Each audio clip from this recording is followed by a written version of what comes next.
Think about meals that can be prepared and put in the freezer. Do you have the appropriate boxes so that your food stays, doesn't get freezer burned? If somebody says, what can I make for you? Be specific. If you're a vegetarian, tell them, I'm a vegetarian, I don't eat, or I'm a vegan, whatever it is.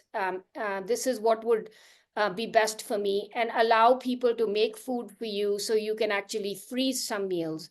There are also things like a meal train. So a friend or a coworker might be willing to help set that up for you so people can bring you food after you deliver. And I've said this in the past that you don't have to meet those people. I think you can request that please just leave it at the doorstep. Ring the doorbell, leave it at the doorstep. People should not have expectations that they're going to get to sit with you or see the baby or hold the baby. Um, People can buy your groceries, they can come in and maybe do your laundry, all of those things. They can come watch your baby maybe while you go to your postpartum visit.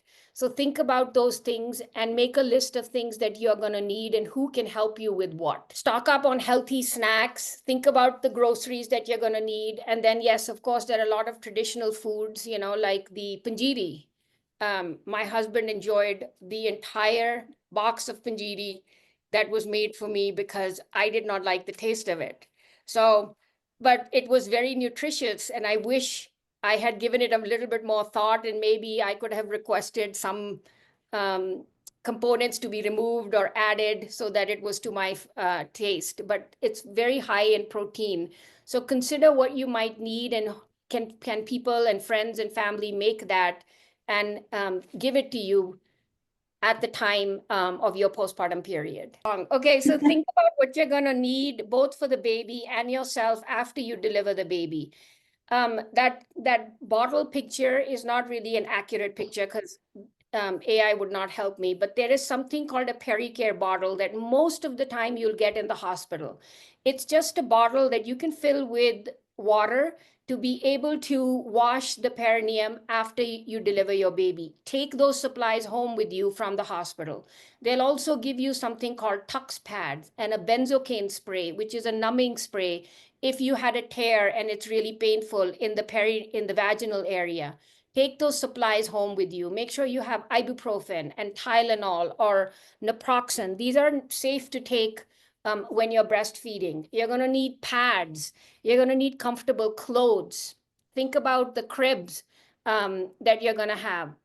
First, this is my bias. This is not the doctor speaking. This is the mom speaking, that you don't need to spend a ton of money in order to take care of your baby. I actually bought most of my baby supplies from IKEA because they actually have very high safety ratings, and they were quite possibly the best thing ever.